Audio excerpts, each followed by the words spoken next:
Wala pang isang oras matapos ipalabas ang pelikula, umabot na ito sa tuktok ng trending zone ng Pilipinas sa pandaigdigang social media. Ang 13-minutong pelikula na kinunan ng BBC Ace producer sa Maynila ay mabilis na kumalat binaligtad ang pananaw ng buong mundo. Ito ay tiyak na inarte, imposible, ito ay purong gawa-gawa. Ang mga sikat na ahensya ng balita sa buong mundo, tulad ng CNN ng Amerika, NHK, ng Hapon at Le Monde ng Pransya, ay nagpadala ng kani-kanilang mga koponan upang personal na beripikahin ang katotohanan. At sa esplanade ng Ilog Pasig sa Maynila, totoo ang lahat. Nagsagawa ng emergency press conference ang mayor ng London, inilunsad ng Paris ang Sane Plan, at ang mayor ng New York ay agad na lumipad patungong Maynila.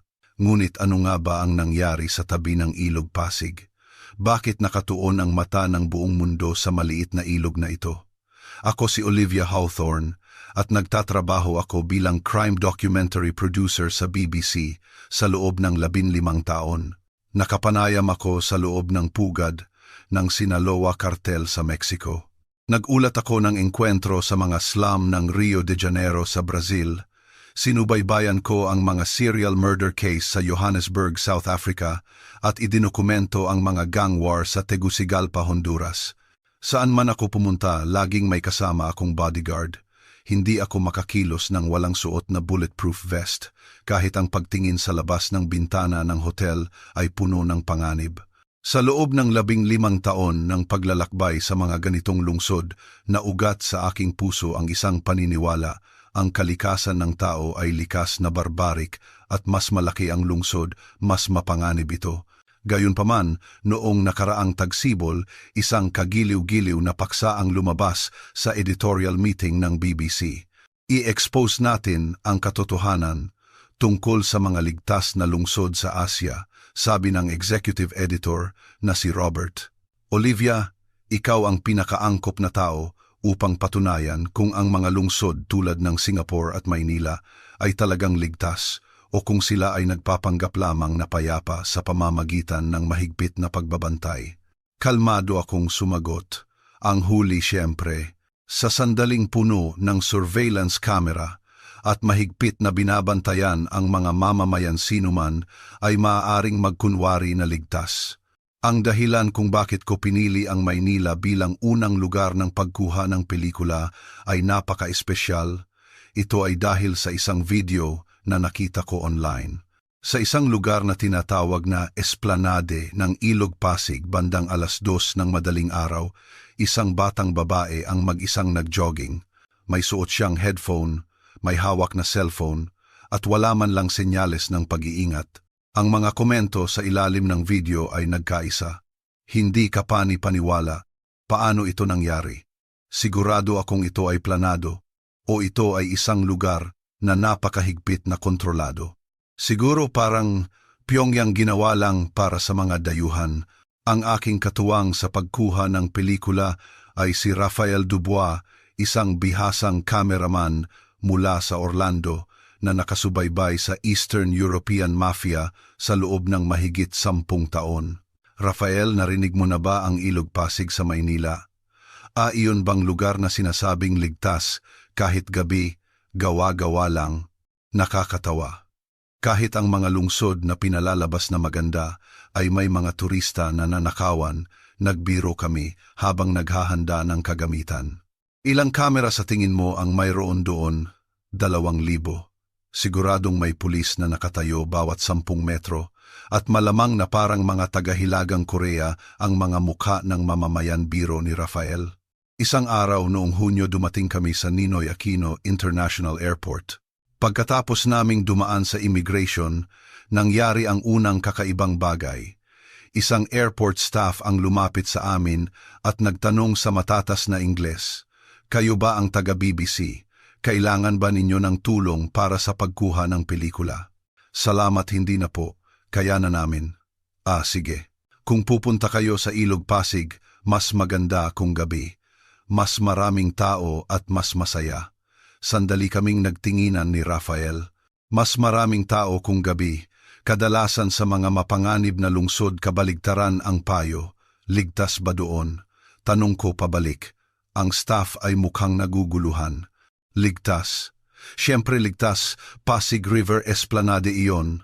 Ang pagiging siyempre ligtas ay kakaiba sa akin. Para bang napakabobo ng tanong ko.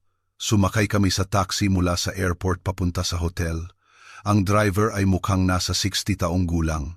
Nang makita niya kaming nagdadala ng kagamitan sa pagkuha ng pelikula, nagtanong siya, "Gumagawa ba kayo ng programa? Saan niyo balak mag-shoot Pasig River Esplanade? Plano naming kumuha ng night view." Ang taxi driver ay tumawa sa rear view mirror. "Oh, kung gabi napakaraming tao, mahirap kumuha ng litrato, lalo na tuwing Biyernes ng gabi, parang perya, street fair na perya sa gabi. Oo, may mga street performer night market at napakarami pa ring nagjo-jogging kahit madaling araw. Uso kasi ang pagjo-jogging ngayon." Bumulong si Rafael sa Pranses na hindi ko naintindihan ngunit hula ko ay siraulo o katulad nito. Pagdating sa hotel para mag-check-in, may sinabi ring katulad ang receptionist. "Kung pupunta kayo sa Esplanade, subukan nyo bandang alas 5 ng madaling araw. Napakaganda ng sikat ng araw at maraming tao na nag-ehersisyo." Sa puntong ito nagsimula na akong maguluhan. Lahat ay nagkaisa sa pagpapayo sa amin na pumunta sa Ilog Pasig sa gabi at madaling araw. Sa loob ng 13 taon ng pag-uulat, hindi ko pa naranasan ito. Sa Rio, sasabihin nilang, huwag na huwag kang aalis sa inuupahan mo pagkatapos ng dilim. Sa Johannesburg, huwag kang lalabas sa hotel. Sa Sinaloa, ang paglalakad, mag-isa ay tiyak na kamatayan. Kinagabihan, nagplano kami ni Rafael sa aming kwarto. Ganito na lang, mag-scout muna tayo ngayong gabi, tulad ng ordinaryong turista, walang dala. Tama, kailangan nating makita mismo kung gaano talaga ito kapanganib, sang-ayon ni Rafael. Alas 11 ng gabi umalis kami sa hotel. Wala pang 10 minuto ang Pasig River Esplanade mula doon, ngunit puno pa rin ng tao ang mga kalye. Karamihan sa mga tindahan ay bukas pa rin, ito palang iba na sa London o Paris. Nang makarating kami sa pasukan ng waterfront area, halos hindi ako makapagsalita. Kahit alas 11:15 na masigla pa rin ang lugar, parang karnabal. Ngunit ito ay simula pa lamang. Ang tunay na sorpresa ay nagsimula nang maglakad kami sa kahabaan ng Pasig River. Nagsimula kaming maglakad-lakad bandang 11:15 p.m. Ang una naming nakita ay isang mag-asawa na may tulog na sanggol sa stroller. Nakaupo sila, umiinom ng kape at nag-uusap. "Rafael, tignan mo. Maglalakad-lakad pa rin sila ng sanggol kahit alas 11. Sa London, matagal na silang inireport dahil sa child neglect. Sa paglipas ng ilang hakbang, mas nakakagulat ang eksena. Puno ang mga bench, ngunit karamihan ay nag-iisa. Ang ilan ay nagbabasa, ang ilan ay nagtatrabaho sa kanilang laptop o tahimik na nakatingin sa ilog. Mas nakakagulat pa ang kanilang mga personal na gamit. Ang mga handbag ay nakalagay lang sa tabi at ang ilan ay iniwan pa ang kanilang laptop sa bench habang pumupunta sa banyo. "Uy, tignan mo. Iniwan niya lang ang laptop niya diyan," bulong ko sa gulat, ngunit walang pumansin. Pagbalik ng may-ari, pagkatapos ng 5 minuto, nandoon pa rin at ligtas ang laptop. Nagpatuloy kami sa paglalakad, dumaan sa ilalim ng isang tulay. Medyo madilim at nakakatakot ang lugar, ngunit may 2 babae na nakaupo doon kumakain ng fishball at kikiam. "Excuse me," bati ko sa kanila sa Ingles. "Ligtas ba kayong manatili dito sa ganitong oras?" Tumawa ang isa sa kanila at sumagot, "Ano bang iniisip mo? Pasig River Esplanade ito. Ito ang pinakaligtas na lugar sa buong Maynila." "Pinakaligtas na lugar?" "Oo. Laging maraming tao at tila nagbabantayan ang lahat.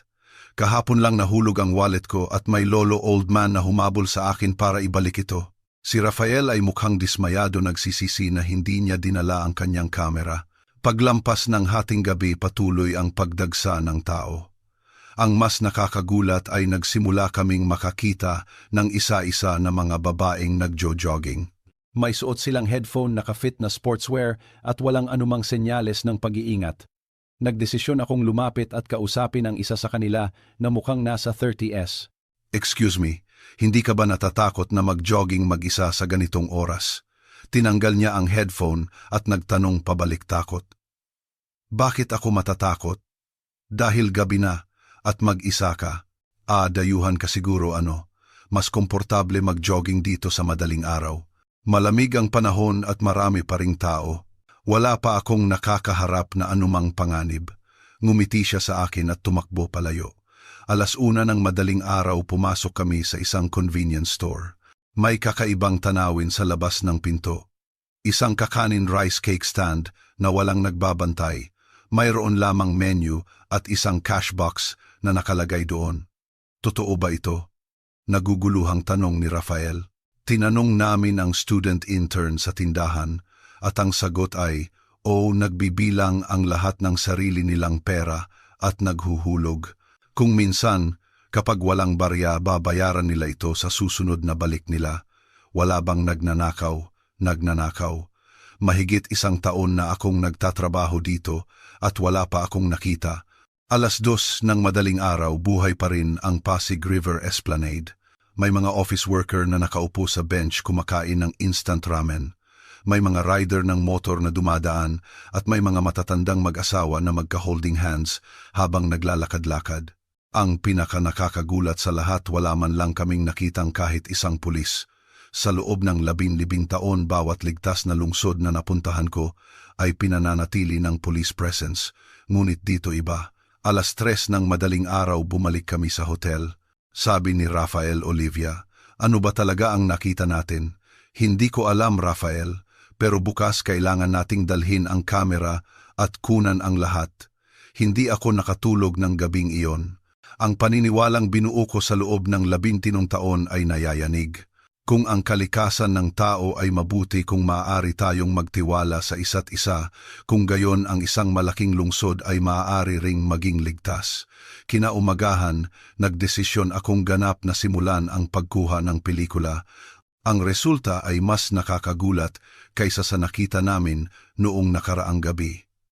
4:30 ng umaga, bumalik kami ni Rafael sa esplanade ng Ilog Pasig, ngunit sa pagkakataong ito, dala namin ang kumpletong kagamitan. Sa tingin mo ba may lalabas talaga sa 5:00 ng umaga? May pag-aalinlangan na tanong ni Rafael. Nang makarating kami sa Riverwalk, muli kaming nabigla sa tanawin. Kahit lagpas 5:00 pa lang, mayroon ng 12 ng tao ang nagjo-jogging. Karamihan ay babae mula 20 hanggang 60 taong gulang. Ang ilan ay nag-iisa, ang ilan ay magkapares. Lumapit ako at kinapanayam ang isang babae na mukhang nasa 50 taong gulang. Araw-araw po ba kayong nagjo-jogging sa ganitong oras? Oo, 3 taon na akong nandito. Bandang 4:30 kapag tag-init at 5:30 kapag taglamig. Hindi po ba kayo nag-aalala na mag-isa? Naguguluhan siyang sumagot. Nag-aalala? Bakit ako mag-aalala? Pasig River Esplanade ito. Mas ligtas pa ito kaysa sa kalye sa harap ng bahay namin. Laging maraming tao kahit madaling araw. Tignan mo. Hindi ba't nag-ehersisyo ang lahat?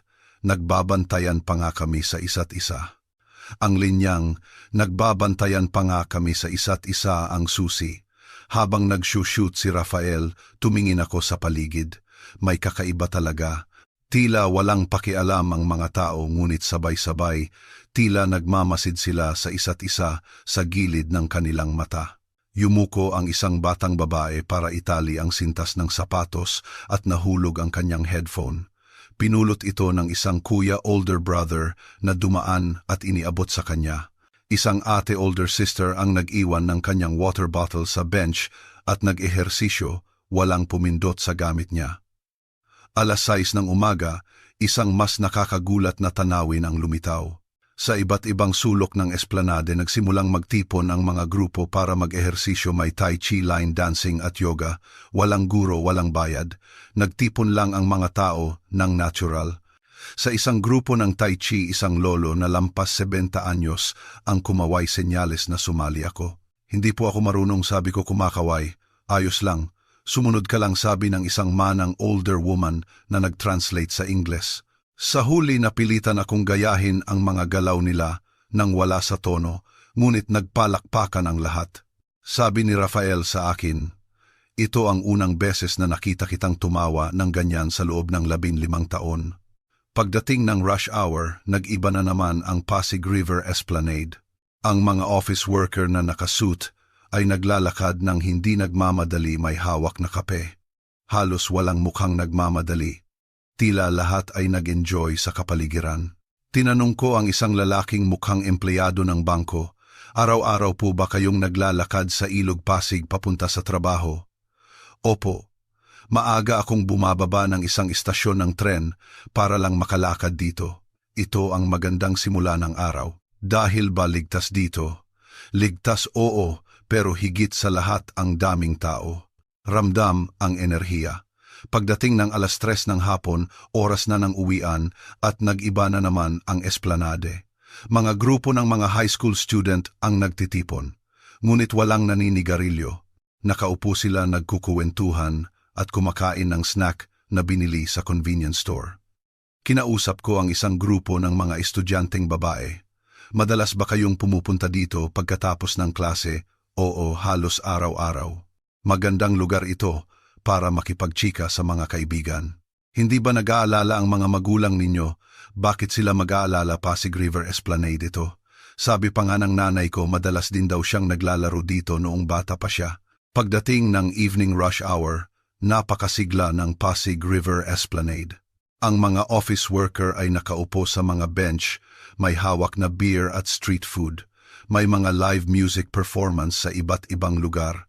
Nagtitipon ang mga tao ng natural upang manood. Isang musikero ang kumakanta. Biglang inilagay ng isang manonood ang kanyang wallet sa bench, tumayo at nagsimulang sumayaw. Sumayaw siya ng halos 10 minuto bago bumalik sa kanyang upuan. Ang kanyang wallet ay ligtas at nandoon pa rin. 9:00 ng gabi, dumami ang mga pamilya. May mga lolo at lola, grandparents, na kasama ang kanilang apo mag-asawa na may stroller at naglalakad-lakad ng aso. Isang matandang Ginoo ang nagpapalaro sa kanyang apo ng tubig. Hindi sinasadya, natalsikan ng tubig ang isang dumadaan. Pasensya na po, nagmamadaling humingi ng tawad ang matanda. Ngunit ang nabasa ay tumawa at nagsabi, ayos lang, ang lamig. Parang mas nagiging ligtas ang esplanade habang gumagabi. Nagbabantayan ang mga tao sa isa't isa. Kung may lasing tahimik na nagmamasid ang mga nasa paligid. Kung may nag-iisa, nagpapanatili ng distansya ang iba. Nagdesisyon akong magsagawa ng ultimate experiment. Inilagay ko ang sarili kong wallet sa bench at lumayo ng mga 100 metro para manmanan. Pagkatapos ng 30 minuto, 12 ng tao ang dumaan ngunit walang pumindot sa wallet. Sa halip, isang manang ang lumapit, nakita ang wallet.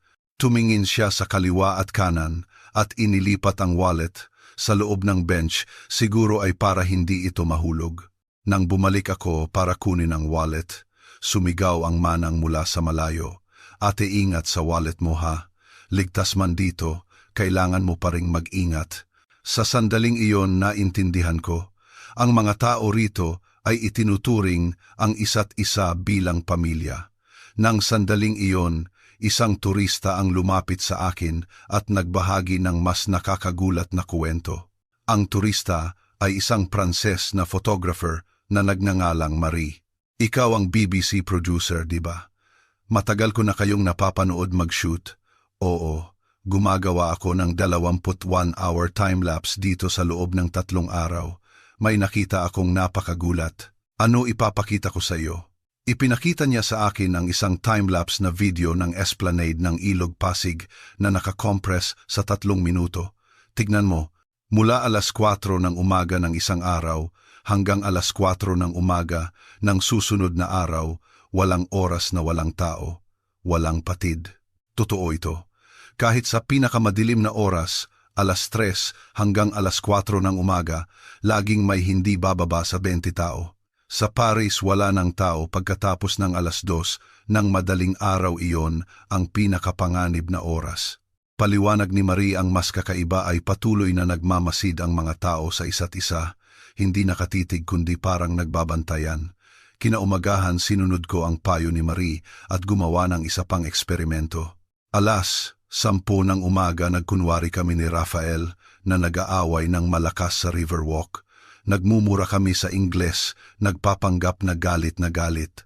Wala pang 3 minuto, nagsimulang magtipon ang mga tao sa paligid. Kailangan niyo ba ng tulong? Tanong ng isang kuya sa Ingles. Anong nangyari? Pag-aalala ng isang babae. Mas nakakagulat, bumili pa ng tubig ang isang manang mula sa convenience store para sa amin. Nang sabihin naming ayos lang kami, dahan-dahang nagkalat ang mga tao, ngunit may ilan pa ring nagmamasid mula sa malayo. 2:00 ng hapon nagkunwari akong mag-isang umiiyak sa bench. Wala pang 5 minuto 3 tao ang lumapit. Hindi sila direktang nagsalita, ngunit umupo lang sila sa malapit, tila nagmamasid mula sa malayo. Isang bata ang bumulong sa kanyang nanay, lumapit at inabutan ako ng lollipop. Ate, para sa iyo. Sa sandaling iyon ang luha na umagos ay hindi na pag-arte. 6:00 ng gabi naglakad kami mula sa itaas na bahagi ng Pasig River Esplanade hanggang sa ibaba. Magkakaiba ang kapaligiran sa bawat bahagi, ngunit iisa ang pareho, ang kaligtasan ay nasa lahat ng dako. Ang isang lugar na puno ng lumang tindahan at printing press ay partikular na nakakagulat. Inakala kong nakakatakot ito sa gabi, ngunit kabaliktaran ang nangyari. Ang mga may-ari ng tindahan ay nagbubukas hanggang hating gabi, tila nagbabantay sa Riverwalk. Tinanong ko ang may-ari ng isang hardware store, Kuya, gabi na bukas pa ang tindahan nyo? O mula nang magkaroon ng Riverwalk na ito, dumami ang customer sa gabi. At kapag nagbubukas kami, mas nagiging panatag ang loob ng iba. Hindi ba parang nagbabantay ang mga tindahan dito? Hindi guard kapitbahay lang. Natural lang na mag-ingatan ang mga kapitbahay. 8:00 ng gabi may nakita kaming nakakagulat na tanawin. Isang lasing ang natutulog sa bench. Ngunit ang mga tao sa paligid ay tahimik na umupo, nag-iingat ng distansya. Sa masusing pagtingin, nagbabantay pala sila sa lalaki. Nang magising siya pagkatapos ng halos 1 oras, binigyan siya ng isang lolo na nakaupo sa tabi niya ng isang bote ng tubig. Manong inuman mo, uwi ka na. Nang paika-ika siyang maglakad, 2 tao ang lumapit at inalalayan ang kanyang braso, tinulungan siyang makarating sa lugar kung saan makakakuha siya ng taxi at umalis. 10:00 ng gabi may maliit na Tiange Market. Sa plaza ng Riverwalk, nagbebenta ng handicrafts, used clothes at paintings. Ang nakakagulat ay karamihan ay unattended stores, mayroon lamang menu at bank transfer QR code para kumuha ng item at magbayad. Tinanong ko ang isang vendor, wala bang nagnanakaw? Paminsan-minsan may nakakalimot magbayad, pero babayaran nila ng doble sa susunod na balik at humihingi ng tawad. 12:00 ng hating gabi naghanda kami para sa panghuling eksperimento. Inilagay ni Rafael ang kanyang Bluetooth headphone na nagkakahalaga ng 3,000 sa bench at nagkunwari na pumunta sa banyo. Pagbalik niya pagkatapos ng 15 minuto, nandoon pa rin ang headphone. Hindi ganap na nandoon pa rin. May gumamit ng tissue paper at tinakpan ito, siguro ay para hindi mabasa ng hamog. Bumuntong hininga si Rafael at sinabi, Olivia, sinong maniniwala sa akin kapag ikinuwento ko ito sa Poland, ganoon din sa London. Nang sandaling iyon may isa pang turista ang nagbigay sa amin ng mas kawili-wiling mungkahi. Ang turista ay isang Australian YouTuber na nagngangalang Jackson. Gumagawa ako ng video tungkol sa dropping wallet test sa buong mundo. Sa New York, nawala ito sa loob ng 3 minuto. Sa Rome, wala pang 1 minuto. Hindi ko alam kung ano ang mangyayari sa Maynila. Magkano ang cash sa wallet? Halos P70,000, around 1,300. Nag-alinlangan ako, ngunit sabi ni Rafael, subukan natin. Sa ganitong paraan, mapapatunayan natin ang katotohanan.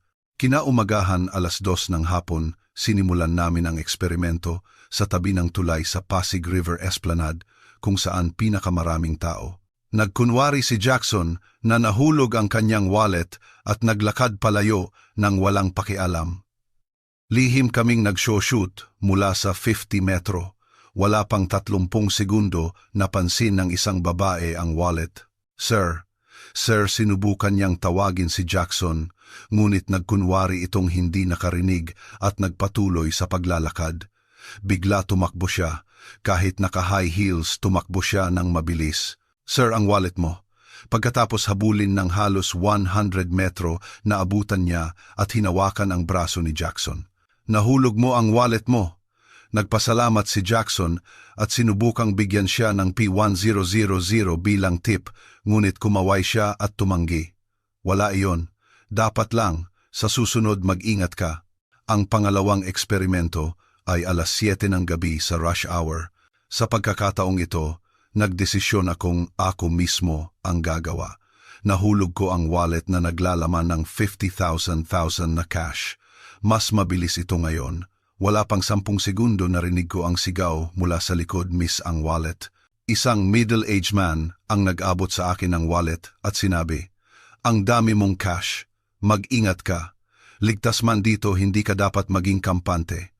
Ang pangatlong eksperimento ay alas 10 ng gabi. Nagkunwari si Rafael na nakalimutan ang kanyang wallet sa bench at umalis. Pagkatapos ng halos 5 minuto, napansin ng isang lola grandmother ang wallet. Tumingin siya sa kaliwa at kanan at dahan-dahang naglakad patungo sa kalapit na convenience store. Lihim kaming sumunod. Ibinibigay ng lola ang wallet sa tindera. "May nakalimot ng wallet, ineng, young lady. Babalik siguro ang may-ari. Pakiingatan mo muna." Nang pumasok si Rafael, ngumiti ang tindera at iniabot ang wallet. "Ay, kayo pala, swerte nyo, kinuha ng lola." Ang pang-apat na eksperimento ay sa pinakamahimbing na oras, alas 2 ng madaling araw. Sa pagkakataong ito, hindi wallet kundi isang brand new smartphone na nagkakahalaga ng halos P50,000. Isang rider ng motor ang dumaan, nakita ito. Dinampot niya ang telepono, tumingin, nag-alinlangan at nagsimulang maghanap ng pinakamalapit na police station. Nang lumapit kami at sabihing amin ang telepono, nakahinga siya ng maluwag. "Naku, mabuti naman, ihahatid ko na sana sa presinto. Sayang naman kung mawawala ang bagong telepono na ito." Ang panglimang eksperimento ang pinakabaliw. Naglagay kami ng sobre na may P300,000 cash sa lupa at naglakad ng mabilis parang walang nangyari. Sir, sabay-sabay na sigaw ng ilang tao. Isang binata ang tumakbo at humarang sa akin. "Ito ba sa iyo? Ang sobre na may cash na nahulog mo lang?" Nagkunwari akong sumagot sa Ingles. "Hindi sa akin." Mukha siyang naguguluhan. "Ha? Pero nakita kong nahulog iyan mula sa bag mo." Sa huli, nagsimulang magtipon ang mga tao sa paligid. Sabi ng isang manang ineng, "Dalhin mo na lang sa presinto. Tutulungan ka ng pulis na mahanap ang may-ari." At dinala nga ng binata ang P300,000 sa police station. Kinumpirma namin sa huli na naitala ang pera bilang lost and found. Si Jackson ay nakatulala.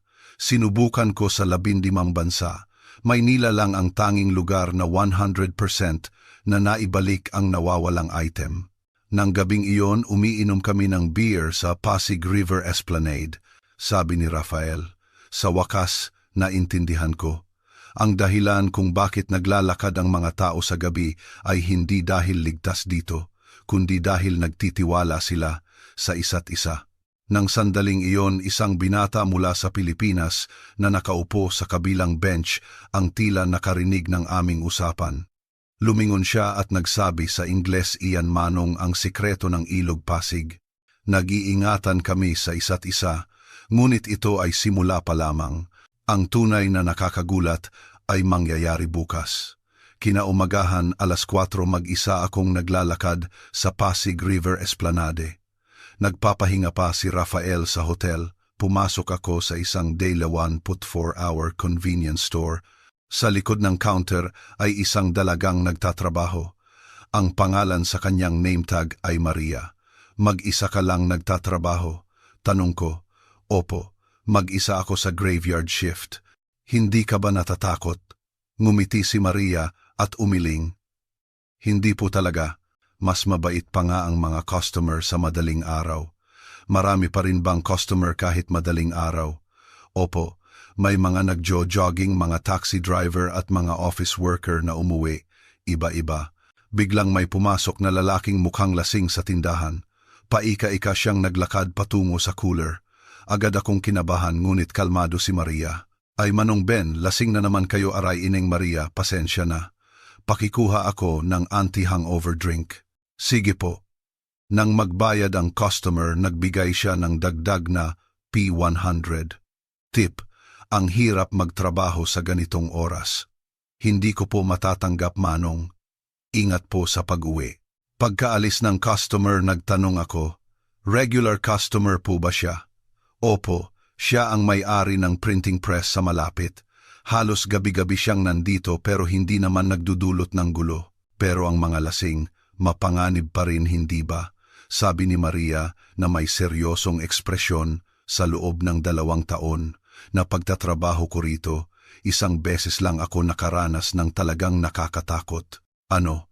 Noong taglamig noong nakaraang taon, bandang 3:00 ng madaling araw, may pumasok na lalaki, ang bigat ng atmosfera. Patuloy siyang nakatingin sa akin at umikot-ikot sa tindahan. Nakikinig ako ng mataman. Tapos, pagkatapos ng halos 5 minuto, biglang may nagbukas ng pinto. 3 kuya mula sa malapit, patuloy ni Maria. Lumapit ang isa at sinabi sa lalaki, "Kailangan mo ba ng tulong? May hinahanap ka ba?" Napakagalang ng tono niya pero mabilis na umalis ang lalaki. Baka nagkataon.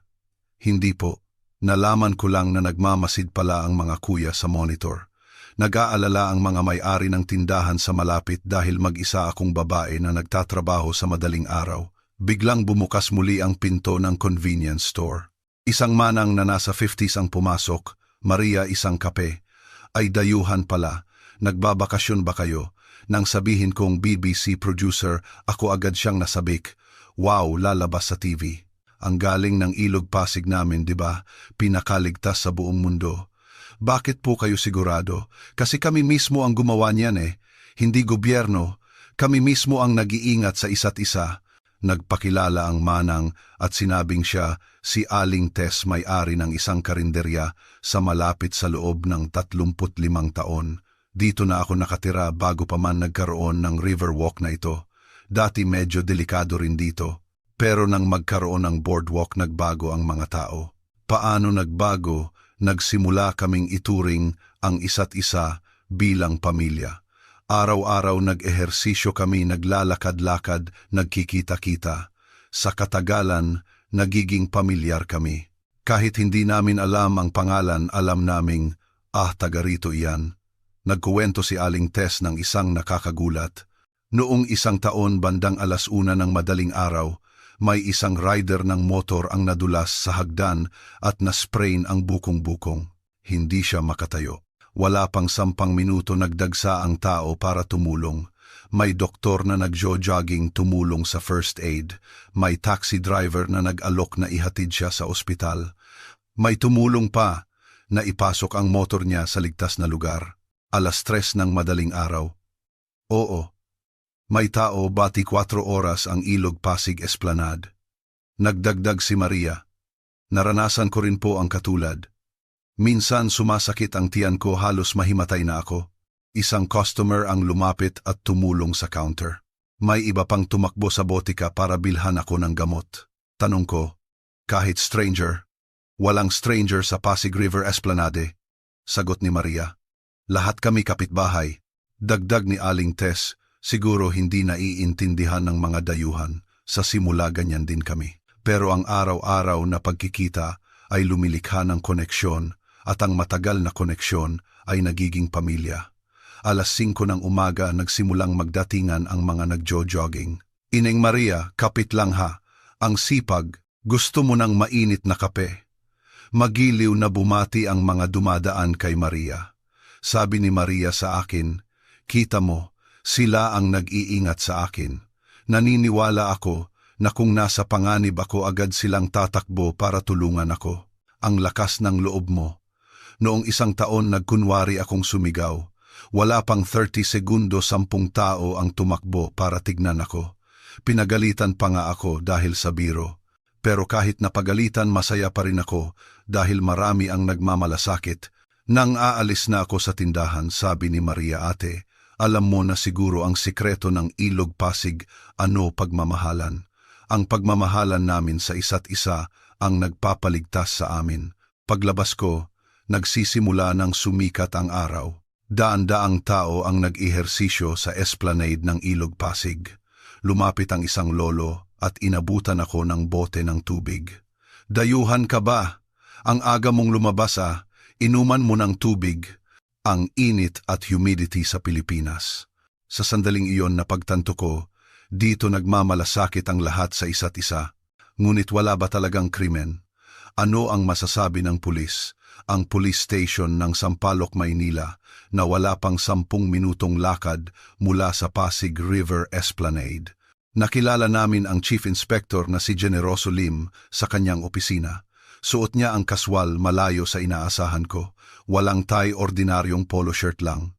Nabalitaan kong ang BBC team ay nag-shoot ng kuwento tungkol sa Ilog Pasig. Opo, gusto naming malaman ang tungkol sa night safety. Tumawa si Chief Inspector Lim. Sa totoo lang, hindi kami ang nagpapanatili ng Ilog Pasig Esplanade. Ang mga residente mismo ang nagbabantay sa isa't isa. Kami ay support unit lang. Ibig mong sabihin hindi pulis ang nagpapatupad? Oo. Binuksan niya ang kanyang laptop at ipinakita ang statistical data sa amin. Ang major crime rate dito ay 0.2, isa sa pinakamababa sa mundo. Ang kaso ng snatching ay 0 sa loob ng 3 taon. Ang sexual assault naman ay 0 sa loob ng 5 taon. Paano nangyari? Nakakatulong ang 500 CCTV camera, pero ang tunay na puwersa ay nagmumula sa walang bilang na mata ng mga tao. Tinuro ni Chief Inspector Lim ang labas ng bintana. Bawat tao na nakikita mo sa labas ay isang volunteer police. Kung may nasa panganib, handa ang lahat na tumulong. May actual case po ba? Oo, noong nakaraang taon mayroong kaso ng snatching. Sinubukan ng kriminal na agawin ang bag ng isang turista mula sa China. Ngunit sa loob lamang ng 3 segundo, naaresto na siya. Pulis ba? Hindi. 5 residente ang nagtulungan para hulihin siya. Pagdating namin, tapos na ang lahat. Umiiyak pa nga ang kriminal. Binuksan ni Chief Inspector Lim ang isang larawan. Ito ay isang larawan ng binata na pinalilibutan ng mga residente. Pero alam mo ba ang mas nakakagulat? Hindi siya binugbog ng mga residente. Sa halip tinanong nila kung bakit niya ginawa iyon. Nang sabihin ng kriminal na jobless siya sa loob ng 3 taon at walang pera, bumili pa ng pork chop with rice ang isang manang para sa kanya at nag-alok na tulungan siyang makahanap ng trabaho. Halos hindi ako makapaniwala sa narinig ko. Ganyan ang pakikitungo sa kriminal. Kami-kaming mga Pilipino naniniwala na ang tao ay nagkakamali. Sa halip na palalain pa ang sitwasyon, dapat bigyan namin sila ng pagkakataong magsimula ulit. Patuloy na nagpaliwanag si Chief Inspector Lim. Narinig mo na ang tungkol sa community watch dito, tama ba? Ito ay binuo ng mga lolo at manang na nasa 60s at 70s. Gabi-gabi nagpapatrol sila. May dalang armas. Wala. Flashlight at whistle lang, pero sapat na iyon. Ang pinakakinatatakutan ng mga kriminal ay ang mga mata ng tao. Biglang may pumasok na pulis. Sir, may nakakita ng wallet sa Riverwalk at nagulat. Ayan na naman. Pangatlo na iyan ngayong araw, sabi ni Chief Inspector Lim sa akin. Ito ang araw-araw namin. Mas marami ang report tungkol sa lost and found kaysa sa crime report. Ganyan na ba ito mula pa sa simula? Tanong ko. Hindi. Noong 2005 nang matapos ang Riverwalk na ito, marami ang tumutol, natatakot na maging pugad ng krimen at tagpuan ng mga vagrants sa gabi. Ngunit kabaliktaran ang nangyari. Ang mga residente mismo ang nagbago nito. Sa simula, iilan lang ang lumabas para mag-ehersisyo.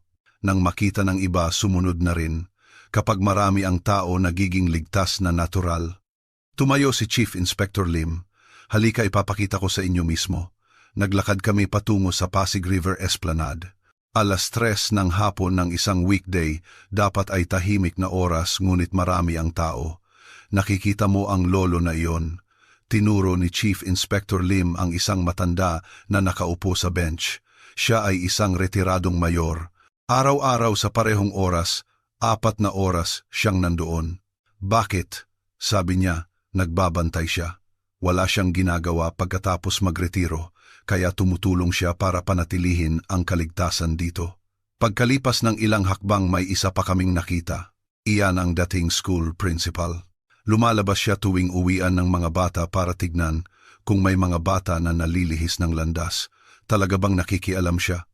Oo, noong nakaraang taon pinigilan niya ang away ng mga estudyante. Pinakiusapan pa nga niya ang isang runaway kid na bumalik sa kanyang mga magulang. Nagpatuloy kami sa paglalakad habang nagpapaliwanag si Chief Inspector Lim. Ang may-ari ng coffee shop na iyon ay bukas ng matagal nagsisilbing human CCTV. Ang convenience store na iyan ay nagbibigay ng 24-hour free emergency medicine at ang mga manang na nakaupo sa bench na iyan ay ang Community Intelligence Network. Kung may suspicious person na pumasok sa lugar, agad silang magre-report. Lahat ba ito ay voluntaryo? Tanong ko, oo, walang utos mula sa gobyerno. Nagmamalasakit lang sila sa isa't isa. Biglang may lumapit na babae at bumati sa Chief Inspector. Ay, sir, nahanap na po ang lola na naligaw kahapon. Mabuti naman. Nakauwi na ba ng ligtas? Salamat sa report niyo. Pagkaalis ng babae, nagpaliwanag ang Chief Inspector. Iyon ay isang Alzheimer's patient na naligaw. Ngunit wala pang 30 minuto, 50 residente ang tumulong sa paghahanap. Mas mabilis pa kaysa sa pulis. Tinanong ko ang panghuling tanong, maaari bang magpatuloy ang model na ito? Sumagot si Chief Inspector Lim nang may matibay na tono. Hindi ba't napatunayan na ng Ilog Pasig Esplanade sa loob ng 20 taon, ngunit ang pinakamalaking pagsubok ay darating bukas. Kinaumagahan, nagdesisyon kaming gawin ang pinakabaliw na eksperimento. Pagkatapos makuha ang approval mula sa BBC headquarters, nagdisenyo kami ng isang simulated danger scenario. 9:00 ng gabi sa gitna ng Pasig River Esplanade, nagkunwari si Rafael na isang kriminal lumapit sa akin at nagdulot ng gulo. Sumigaw siya sa Ingles, "Hoy, anong tinitingnan mo? Naghahanap ka ba ng away?" Nagkunwari akong natatakot at umatras. Ang nakakagulat, wala pang 10 segundo, nagsimula ng makialam ang mga tao sa paligid. 2 binata ang unang lumapit. "Kuya, kumalma ka." Anong nangyari? Nang magpatuloy si Rafael sa pagsigaw, mabilis na pinalibutan ng 5 tao. Isang lalaking nasa 40s ang humarang kay Rafael. "Hoy tol, hindi ko alam ang nangyayari pero hindi tama ang ganyan sa babae." Isang babae ang lumapit at hinawakan ang aking braso. "Ayos ka lang ate, gusto mo bang tumawag ng pulis?" Mas nakakagulat, isang lola ang lumapit at hinaplos ang likod ni Rafael. "Lasing ka, ineng, wag ganyan, hindi maganda yan." Hindi na kayang mag-arte ni Rafael at huminto na lang. Dahan-dahang nagkalat ang mga tao sa paligid. Isang lolo ang nag-abot ng bote ng tubig kay Rafael. "Inuman mo, mag-isip ka. Nag-away ba kayo ng girlfriend mo?" Ipinaliwanag namin sa lahat na shooting lang ito para sa programa. Interesante ang reaksyon ng lahat. Wow, nakakatakot na eksperimento. Kung totoong kriminal iyon, gumamit sana kami ng mas matinding puwersa. Hindi namin papayagan ang ganyang bagay dito sa Pasig River Esplanade. Ang pangalawang eksperimento ay 1:00 ng madaling araw. Sa pagkakataong ito, nagkunwari akong nawalan ng malay at nahimatay sa bench. Wala pang 1 minuto, isang babae na nagjo-jogging ang huminto para tignan ako. "Miss, ayos ka lang ba?" Nang makita niyang hindi ako gumagalaw, agad siyang kumuha ng telepono. "Hello, 911. May nahimatay sa Pasig River Esplanade." Kasabay nito, nagsimula na ring magtipon ang iba.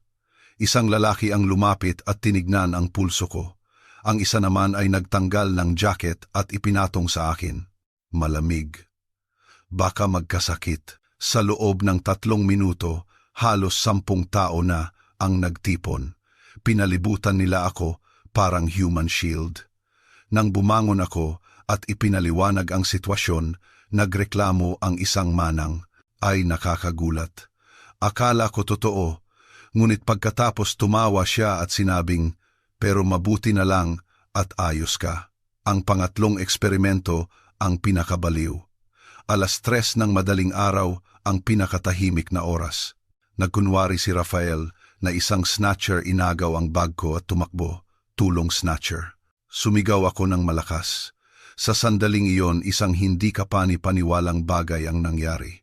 May 3 tao ang sabay-sabay na tumakbo mula sa 3 magkakaibang direksyon. Isang rider ng motor ang huminto at humabol. Isang binata na nagjo-jogging ang tumakbo ng mabilis.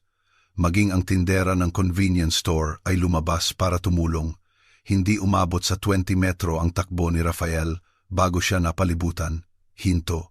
Saan ka pupunta? Sinubukan ni Rafael na ipaliwanag ang sitwasyon, ngunit lumingon muna sila sa akin. Miss, ayos ka lang ba? Hindi ka ba nasugatan? Ito ba ang bag mo? Nang ipaliwanag namin na shooting lang ito, bumuntong hininga ang rider. Ay muntik na akong ma-heart attack. Akala ko may snatching na talaga sa Ilog Pasig, sabi ng nagjo-jogging na binata. Dito ako nakatira sa loob ng 20 taon. Ito ang unang beses na nakakita ako ng ganito. Nagulat talaga. Binalaan kami na napakadelikado ng ganitong eksperimento. Kung totoo ang sitwasyon, maaari rin kaming masaktan. Pero napatunayan din, hindi ba, kung gaano kaligtas ang Ilog Pasig Esplanade. Ito ang huling salita mula sa tindera ng convenience store. 4:00 ng umaga, nakaupo kami sa bench ng Pasig River Esplanade. Nagsisimula nang dumating ang mga tao na mag-ehersisyo. Lumapit ang isang lolo. Dayuhan ka ba? Anong ginagawa mo buong gabi? Nagsho-shoot kami ng safety topic tungkol sa Ilog Pasig Esplanade. Tumawa ang lolo.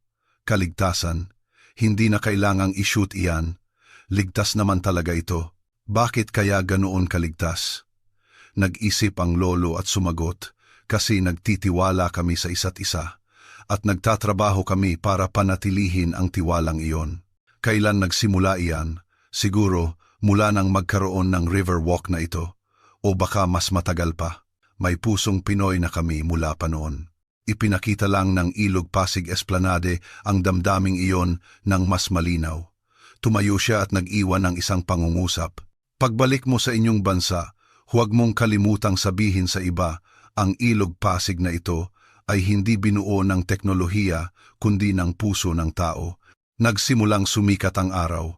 Malapit nang magsimula ang bagong araw sa Pasig River Esplanade. Nang gabing iyon, nag-video call ako sa aking mga kasamahan sa London. Hindi ka panipaniwala, niyugyog ng aking kasamahan na si Jeremy ang kanyang ulo sa screen. Olivia, planado ito, hindi ba? Sigurado akong umupa ka ng mga aktor. Agad kong ibinahagi sa kanila ang lahat ng footage na kinunan. Mula sa mga babaeng nagjo-jogging sa 3:00 ng madaling araw, ang unattended store, ang wallet test, hanggang sa simulated danger scenario. Pagkatapos manood ng 10 minutong footage, tahimik ang 5 kasamahan online. Sa huli nagsalita ang head producer na si Helen. Olivia, may nakakalimutan ba tayo? Anong ibig mong sabihin? Dapat ganito ang London, hindi ba? Ang makapaglakad ng ligtas sa gabi, dapat normal iyon, hindi ba? Ngumiti si Simon, isa pang kasamahan, ng may pait. Ang anak kong babae ay 10 taong gulang na pero hindi ko pa rin siya pinapayagang maglakad mag-isa papunta sa paaralan, kahit 100 metro lang. Sa Maynila, ang mga elementary student doon sumasakay mag-isa sa tren para mag-review. Baliw. Bumuntong hininga si Helen. Kahapon may nangyari na namang snatching sa Brixton. Tanghaling tapat pa. Siguro kami ang hindi normal. Nag-play ako ng isa pang footage ni Rafael. Ang mga residente na nag-iingat sa lasing na natutulog sa Pasig River Esplanade. Kung sa London iyan, tanong ko, mawawala ang wallet, mawawala ang telepono. Baka pati sapatos manakaw, sagot ni Simon. Biglang sumigaw si Jeremy. Ano ang pinagkaiba? Parehong tao, hindi ba? Naalala ko ang sinabi ng mga taong nakilala ko, Tiwa. Ang pinakapangunahing tiwala namin sa isa't isa, may batas din kami, may pulis, sagot ni Helen. Pero pinili nilang magtiwala sa isa't isa bago isipin ang batas. Kumilos ang mga residente bago pa man dumating ang pulis. Ang ekspresyon ni Simon ay parang may biglang naliwanagan. Kailan tayo nagsimulang ituring ang isa't isa bilang kalaban, ang katahimikan ay bumalot sa meeting. Sabi ni Helen Olivia, may naisip ka na bang pangalan para sa documentary? Wala pa. Paano ang nawala namin, ang leksyon? Mula sa Ilog Pasig, tanong ni Jeremy, masyadong malungkot. Ang huling ligtas na lungsod, hindi umiling ako. Hindi ito kuwento tungkol sa lungsod. Ito ay kuwento tungkol sa puso ng tao.